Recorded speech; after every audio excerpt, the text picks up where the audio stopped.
Welcome to VS99 news. నేను వెంకట్. బులెటిన్ల ముందుగా headlines. ఇదేనా మీ ప్రజాపాలన? కాసం వెంకటేశ్వర్లు.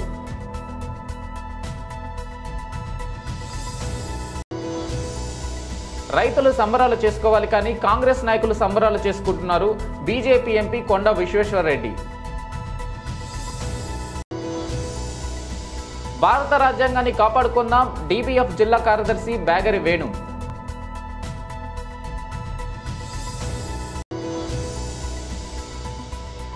కాకినాడ పోర్టులోకి జర్నలిస్టులను అనుమతించలేదు. నాదెండ్ల మనోహర్.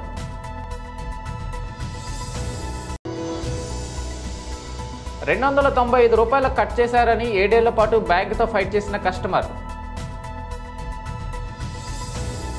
ప్రభుత్వ పాఠశాలల్లో గురుకులాల్లో పిల్లలకు నాణ్యమైన భోజనం పెట్టాలని నిరసన వ్యక్తం చేస్తే తెలంగాణ బీజేపీ ఓబీసీ నాయకులను అరెస్టు చేసింది కాంగ్రెస్ ప్రభుత్వం. ఇదేనా మీ ప్రజాపాలన? భారతీయ జనతా పార్టీ ఓబీసీ మోర్చా శాంతియుతంగా పిల్లలకు ఆహారం సరిగ్గా అందుతలేదు, చాలా మంది చనిపోతా ఉన్నారు, అస్వస్థకు గురి అవుతున్నారు అని చెప్పేసి దానిపైన రిప్రజెంటేషన్ ఇవ్వడానికి సంక్షేమ భవన్కు పోతే రిప్రజెంటేషన్ కూడా తీసుకోకుండా ఓబీసీ మోర్చా అధ్యక్షులు ఆనంద్ గౌడ్ గారిని, అదే రకంగా ఎస్సీ మోర్చా అధ్యక్షుడు మాజీ శాసనసభ్యుడు శ్రీధర్ గారిని, ఎస్టీ మోర్చా అధ్యక్షుడు కళ్యాణ్ని ఇంటిలోనే అరెస్ట్ చేయడం దుర్మార్గం. ప్రజాస్వామ్య దేశంలో కాంగ్రెస్ ఏలుబడిలో ఈ దృష్టాంతం ముందలికెళ్తా ఉంది. పేరుకేమో ప్రజాపాలన, కానీ దుర్మార్గంగా ప్రతిపక్ష నాయకులని అరెస్ట్ చేయడం ఇది ఏమాత్రం సరికాదని చెప్పేసి భారతీయ జనతా పార్టీ భావిస్తూ ఉంది. ప్రజాపాలన కూడా ఒక హాస్యాస్పదంగా మారిపోయింది. విజయోత్సవం అయితే ఇంకా హాస్యాస్పదం. పరీక్ష పేపర్ కాంగ్రెస్ పార్టీ తయారు చేసుకుంది. పరీక్ష పేపర్ రాయడం కాంగ్రెస్ పార్టీ రేవంత్ రెడ్డి రాయడం. పరీక్ష పేపర్ని దిద్దుకోవడం కూడా కాంగ్రెస్ పార్టీ రేవంత్ రెడ్డి సర్కారే. గమ్మత్తైన విషయం ఏంటంటే 3 నెలల పరీక్ష ఫెయిల్ అయిపోయినరు, 6 నెలల పరీక్ష ఫెయిల్ అయిపోయినరు, యాన్యువల్ ఎగ్జామ్స్లో ఫెయిల్ అయిపోయినరు. ఫెయిల్ అయిపోయినా కానీ విజయోత్సవాలు జరుపుకోవడం ఏదైతుందో ఇంతకంటే హాస్యాస్పదం ఇంకొకటి ఉండదు. ఏది ఏమైనా 100% 36 మార్కులతోటి పాస్ కాకుండా విజయోత్సవాలు ఎందుకు జరుపుకుంటుండ్రో, కనీసం 36 మార్కులను వస్తే విజయోత్సవాలు జరుపుకుంటే బాగుంటుండే. దీన్ని మేము తీవ్రంగా వ్యతిరేకిస్తూ ఉన్నాం. 300 మంది భారతీయ జనతా పార్టీ కార్యకర్తలని వివిధ పోలీస్ స్టేషన్లలో ఉంచడం జరిగింది. Kanchanbagh police station, Bollaram police station, Karkhana police station, జిల్లాలలో ఉన్నటువంటి అన్ని పోలీస్ స్టేషన్లు కూడా ఇంకా అరెస్టు చేసి కార్యకర్తల నాయకులని నిర్బంధంలో ముందుకు తీసుకుపోతున్నారు. బేషరతుగా వెంటనే విడుదల చేయాలని చెప్పేసి భారతీయ జనతా పార్టీ డిమాండ్ చేస్తారు.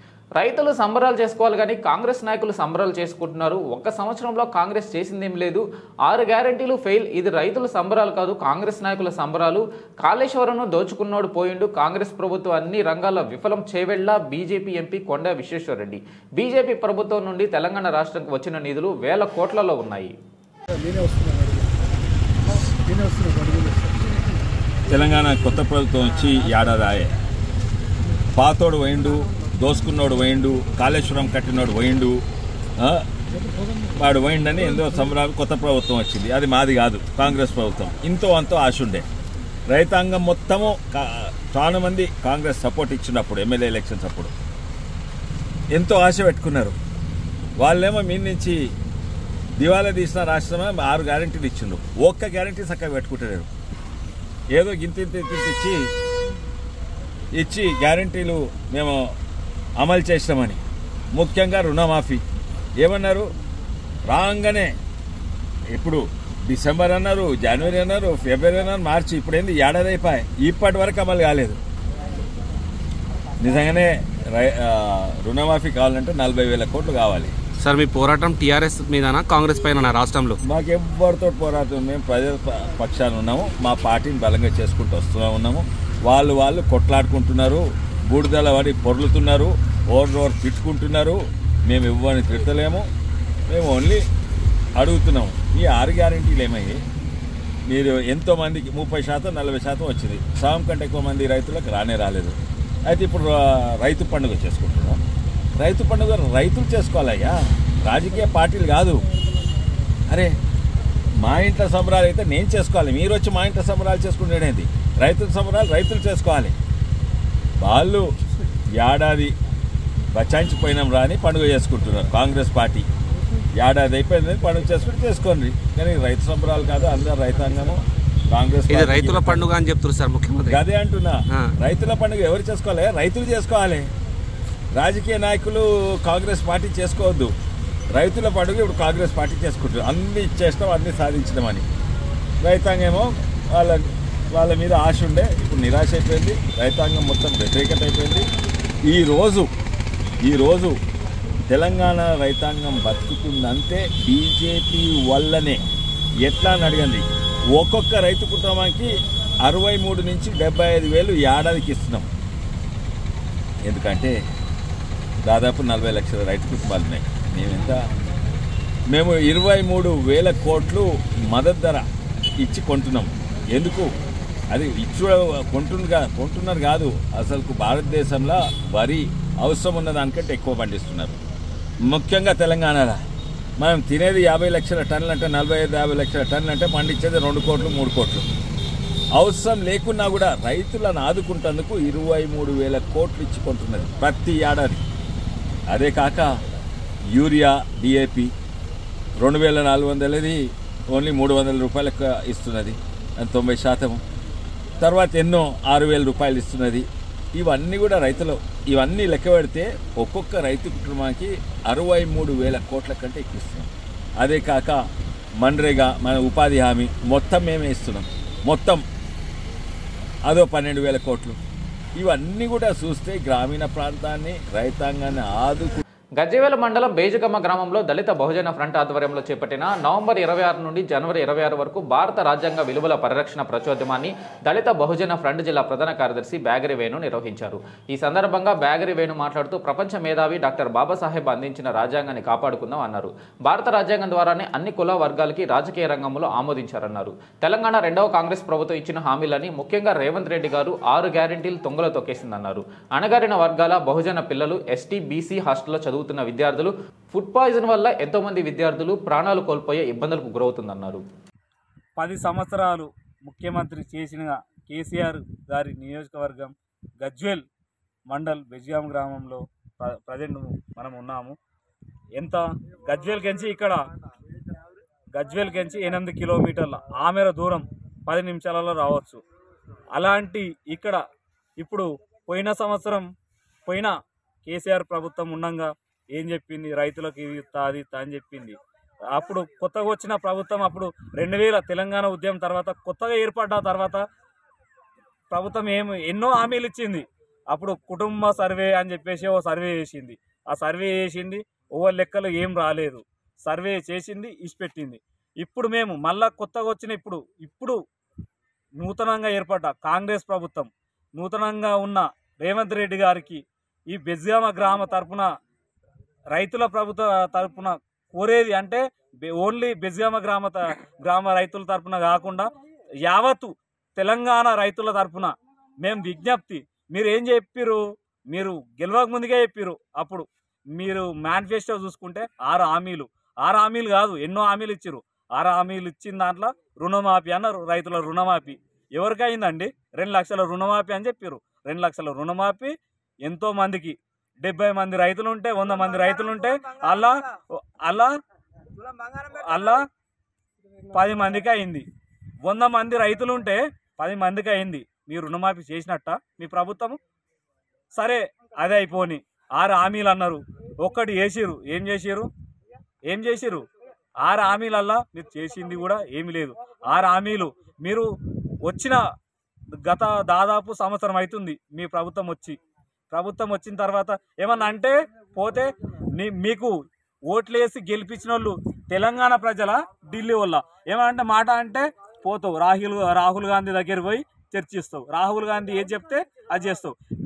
మేము ప్రజల పక్షాన, దళిత బహుజన ఫ్రంట్ పక్షాన మేము మీకు విజ్ఞప్తిగా చేసేది ఏంటంటే మీరు బోనస్ ఇస్తా అన్నారు. బోనస్ ఇవరకు గతి లేదు అంటే ఇలా మాట్లాడుతున్నా అని మీరు అనుకోవచ్చు. బోనస్ ఇవరకు గతి లేదు. సీసీ కొనుగోలు కేంద్రం అంతకుముందు కన్నా ఆ ప్రభుత్వం ఎట్లా చేసిందో ఆ ప్రభుత్వం కన్నా మీరు ఇంకా అంతకు రెట్టింపుగా రైతులకు అన్యాయం చేస్తున్నారు.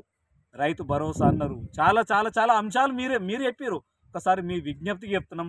ఈ బెజామ గ్రామ రైతుల తరపున తెలంగాణ రాష్ట్ర ప్రజల తరపున రైతుల తరపున యావత్తు తరపున దళిత బహుజన ఫ్రంట్గా ఒక విజ్ఞప్తి మీకు ఏం చేస్తున్నామంటే, ఈ రైతులకు మీరు ఇచ్చిన హామీలు, రైతులకు ఇచ్చిన హామీలు ఇంకా అన్నీ మీరు 6 గ్యారంటీలు అమలు చేసి బోనసు ఇవ్వాలని, 500 బోనసు ఇవ్వాలని వెంటనే ప్రకటించి రైతులకు సీసీ కొనుగోలు లేకపోతే ఇప్పుడు పౌర సరఫరాల శాఖ ద్వారా పేదలకు ఇచ్చే బియ్యాన్ని గత ప్రభుత్వ హయాంలో అక్రమార్కులు కాజేసి విదేశాలకు ఎగుమతి చేశారని ఆంధ్రప్రదేశ్ మంత్రి నాదెళ్ల మనోహర్ ఆరోపించారు. 5 ఏళ్ల పాటు కాకినాడ పోర్టు నుంచి అక్రమాలు యథేచ్ఛగా సాగించారన్నారు. ఇందుకోసం పోర్టును గుప్పెట్లో పెట్టుకున్నారని, సామాన్యుల సంగతి పక్కన పెడితే జర్నలిస్టులను లోపలికి అనుమతించలేదని మంత్రి చెప్పారు. ఈ మేరకు ఆదివారం ఆయన విజయవాడలో మీడియాతో మాట్లాడుతూ రేషన్ బియ్యం కోసం ప్రభుత్వం 12,800 కోట్లు ఖర్చు చేస్తుందని, అయితే కొంతమంది ఈ బియ్యాన్ని పేదలకు చేరనివ్వడం లేదని ఆరోపించారు. ఆంధ్రప్రదేశ్లో కూటమి ప్రభుత్వం ఏర్పడ్డాక బియ్యం అక్రమ నిల్వలపై ఎక్కడికక్కడ దాడులు చేశామని మంత్రి నాదెళ్ల చెప్పారు. జూన్ చివరి వారంలో కాకినాడలోని 13 గిడ్డంగులలో తనిఖీ చేసి 25,000 టన్నుల రేషన్ బియ్యం నిల్వలను గుర్తించామని తెలిపారు. ఈ విషయంలో కాకినాడ పోర్టుపై ప్రత్యేకంగా దృష్టి పెట్టినట్లు మంత్రి చెప్పారు. రాష్ట్రంలో మిగతా పోర్టుల కంటే కాకినాడ నుంచే గత 5 ఏళ్లలో ఎక్కువ ఎగుమతులు జరిగాయని వివరించారు. దీనికోసం రాష్ట్ర వ్యాప్తంగా గ్రీన్ ఛానల్ ఏర్పాటు చేసుకున్నారని ఆరోపించారు. గ్రామాల్లో రేషన్ బియ్యం సేకరించి కాకినాడ పోర్టుకు చేర్చారని, ఇక్కడ నుంచి విదేశాలకు ఎగుమతి చేశారని తెలిపారు. కీలకమైన ఈ పోర్టులో సెక్యూరిటీ సిబ్బంది కేవలం 20 మంది మాత్రమేనని, అక్రమార్కుల కోసం గత ప్రభుత్వం దేశ భద్రతను రిస్కులో పెట్టిందని మండిపడ్డారు. కాకినాడ పోర్టు వెనక ఎవరున్నారు, ఇక్కడ ఏ స్థాయిలో అక్రమార్కులు పాతుకుపోయారో ప్రజలకు తెలియజెప్పేందుకే పోర్టులో తనిఖీలు చేస్తున్నామని మంత్రి వివరించారు. కాకినాడ పోర్టులో అక్రమాలు అరికట్టేందుకు ప్రభుత్వం చర్యలు చేపట్టిందని చెప్పారు. ఈ పోర్టుకు సంబంధించిన వాస్తవాలు తెలుసుకునేందుకు డిప్యూటీ సీఎం పవన్ కళ్యాణ్ ఇటీవల స్వయంగా పోర్టులో పర్యటించారని గుర్తు చేశారు. కాగా కాకినాడలో పోర్టులో జరిగిన అక్రమాలపై ద్వారంపూడి కన్నబాబు గతంలో ఎందుకు మాట్లాడలేదని మంత్రి నాదెళ్ల ప్రశ్నించారు. పోర్టుకు సంబంధించిన ప్రశ్నలకు మాజీ సీఎం జగన్ జవాబు చెప్పాలని మంత్రి నాదెళ్ల మనోహర్ డిమాండ్ చేశారు. చెక్ డిడక్షన్ ఛార్జీ అంటూ తన ఖాతాలో నుంచి అనవసరంగా డబ్బు కట్ చేసిన బ్యాంకుపై ఓ కస్టమర్ సుదీర్ఘంగా పోరాడారు.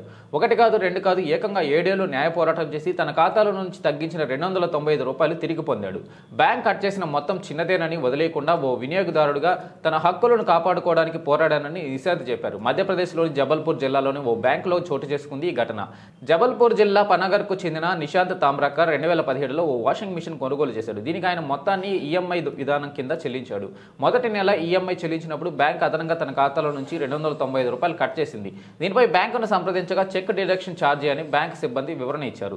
తన ఖాతాలో ఎప్పుడు తగినంత నిల్వ ఉంటుందని, చెక్ బౌన్స్ అయ్యే ఛాన్సే లేదని నిశాంత్ వాదించాడు. తన డబ్బులు తనకు తిరిగి ఇవ్వాలని కోరగా బ్యాంక్ సిబ్బంది నిరాకరించారు. బ్యాంక్ సిబ్బంది నిర్వాహకంపై మండిపడ్డ నిశాంత్ ఈ విషయాన్ని వినియోగదారుల ఫోరం దృష్టికి తీసుకెళ్లాడు.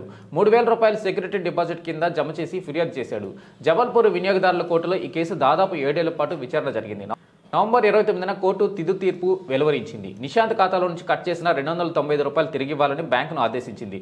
దీంతో పాటు 4,000 రూపాయలు పరిహారంగా చెల్లించాలని తీర్పు చెప్పింది.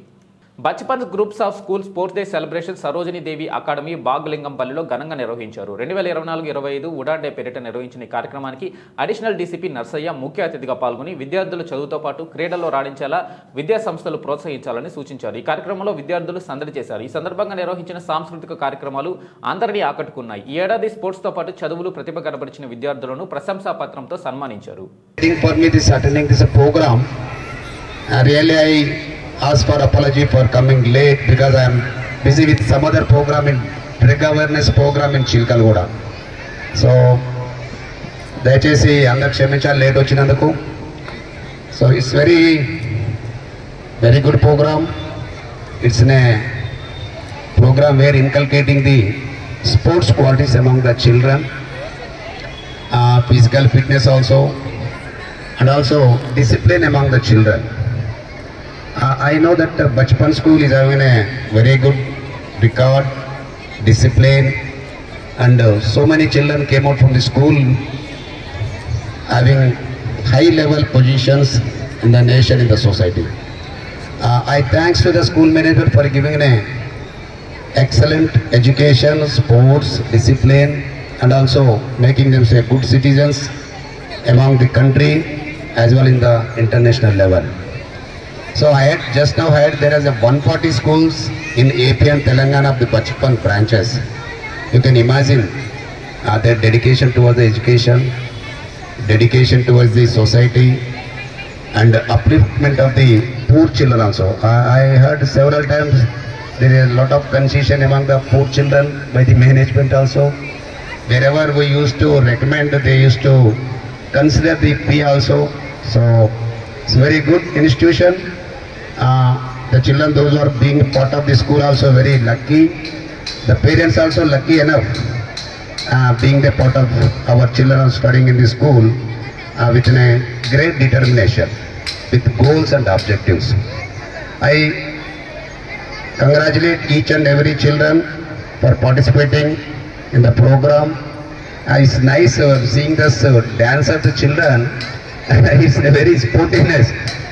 So I wish all the best to all the children as well as the parents, school management for inviting me on behalf of East Zone Police. As the school is in my area, for that I have been a important parcel of. I thank everybody, ma'am, for inviting me. I wish good luck to all the children for within a great dedication with objects for education. Then I wish they may reach to the highest level of the good levels, great IAS officer, civil servant to the society, maybe great businessman, those who can influence the society. The children, those reaching an highest position, they can influence the society by doing good things to the society and also developmental activities.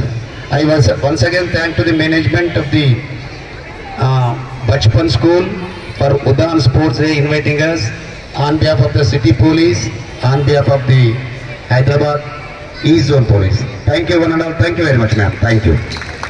నూతన civil కానిస్టేబుళ్లకు నియామక ఉత్తర్వులను Ramagundam police commissioner M Srinivas IPS అందజేశారు. పోలీసులు విధి నిర్వహణలో అంకిత భావంతో పనిచేయాలని, policing ఎదురయ్యే సవాళ్లను సమర్థవంతంగా ఎదుర్కొని ప్రజలకు సేవలు అందించాలని, వృత్తిపరమైన జీవితంలో ఉన్నత స్థాయికి ఎదగాలని, బాధతో పోలీసు స్టేషన్కు వచ్చేవారికి భరోసా ఇచ్చేలా విధి నిర్వహణ ఉండాలని Ramagundam police commissioner M Srinivas IPS IG సూచించారు.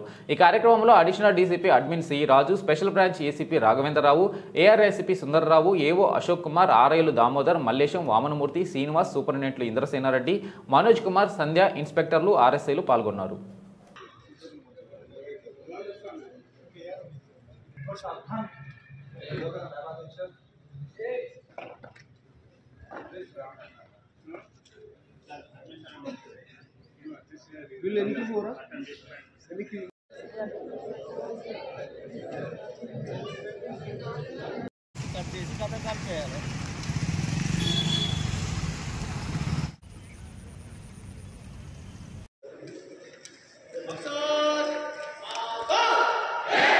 Newly recruited PCs AR 155 civil 235 total 390 आपके निरीक्षण के लिए हाजिर है श्रीमान. ओके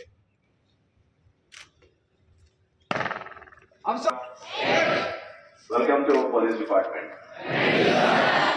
विश्व आराम से ఈరోజు మీరు అందరూ పోలీస్ ఉద్యోగానికి అర్హులై కాంపిటీషన్లో ముందుండి సెలెక్ట్ అయ్యి ట్రైనింగ్ పొంది పోలీస్ విధులు నేను ఎలా చేయాలి, పోలీస్ యొక్క డిసిప్లిన్ ఏంటి, మనం సమాజంలో మన యొక్క ఇంపార్టెన్స్ ఏంటి, ఎలా పనిచేయాలి, ఎలా ఉండాలి, ఎలా సహాయం చేయాలి, లా ఏంటి, తర్వాత బందోబస్తుల విషయంలో కానీ లా అండ్ ఆర్డర్ విషయంలో కానీ మనం ఎలా ప్రవర్తించాలి, ముఖ్యంగా మనము medical certificate, service book, finger prints అన్నీ ఇవ్వడం జరిగింది. ఇంకా కొన్ని ఫార్మాలిటీస్ లైక్ భద్రత ఇవన్నీ కూడా ఇంకా మొత్తం అన్ని ఫిలప్ చేయడము, దాని తర్వాత వాటిని అన్ని సెట్ చేయడము అన్నీ చేస్తారు. సో మనకు ఫస్ట్ ఎక్స్పీరియన్స్గా మీరు తీసుకున్న 2-3 రోజులకే మనకు ఆనరబుల్ సీఎం గారు రేవంత్ రెడ్డి గారు మనకు ఇక్కడికి పెద్దపల్లికి రాబోతున్నారు. మీరందరూ అక్కడ duty first experience with CM, first interaction with సీఎంతో జరుగుతుంది. Your all lucky. మీ ఫస్ట్ జాబ్ ఒక పెద్ద బందోబస్తుకి ఎలా ఉంటుంది, సీఎం గారి బందోబస్తు అంటే ఎలా ఉంటుంది, సీఎం గారి డ్యూటీ ఎలా ఉంటుంది, అలా మీరు చూడడానికి మీకు అవకాశం దొరుకుతుంది.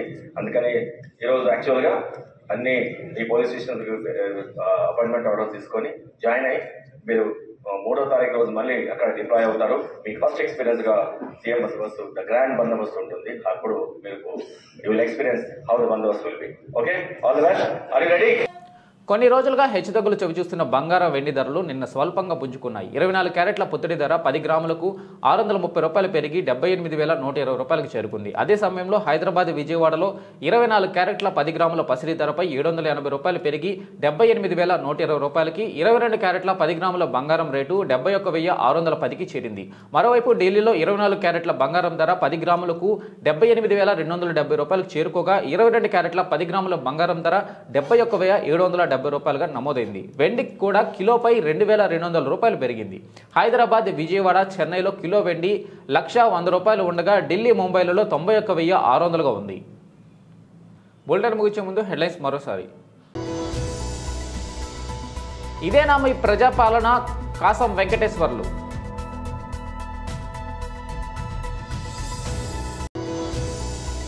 రైతులు సంబరాలు చేసుకోవాలి కానీ కాంగ్రెస్ నాయకులు సంబరాలు చేసుకుంటున్నారు. బీజేపీ ఎంపీ కొండ విశ్వేశ్వరరెడ్డి. భారత రాజ్యాంగాన్ని కాపాడుకుందాం. డీబీఎఫ్ జిల్లా కార్యదర్శి బ్యాగరి వేణు.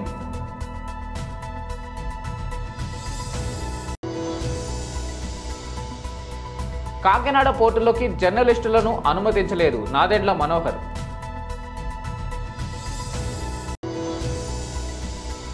₹295 కట్ చేశారని 7 ఏళ్ల పాటు బ్యాంకుతో ఫైట్ చేసిన కస్టమర్. ఇవి బులెటిన్ అప్డేట్స్.